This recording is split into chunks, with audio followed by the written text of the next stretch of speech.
And finally, for today's program, let's turn to David Trim for a look at Adventist history.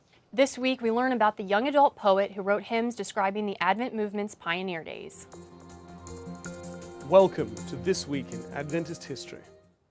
On July 26, 1855, Annie Rebecca Smith passed away aged just 27. Annie had become a Seventh-day Adventist early in 1844 at the age of 16. In 1851, she attended evangelistic meetings conducted by Joseph Bates, and she was convicted of the truth of the Seventh-day Sabbath. A well-educated young woman, Annie was a talented writer and artist and painted this self-portrait that you see here around the time of her conversion to the Sabbath truth. She also, after being converted, wrote a poem, "Fear Not, Little Flock," which she sent to James White, editor of the Sabbatarian's paper, The Review and Herald.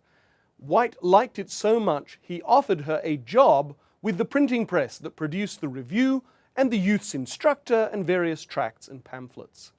Annie read proof, edited copy, and was in charge in James White's absence. Annie also wrote more poetry, which was often published in Adventist magazines, and at least 10 hymns.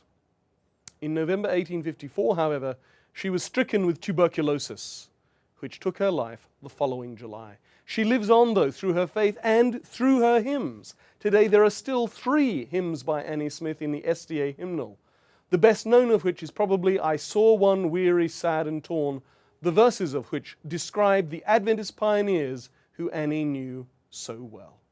That was This Week in Adventist History.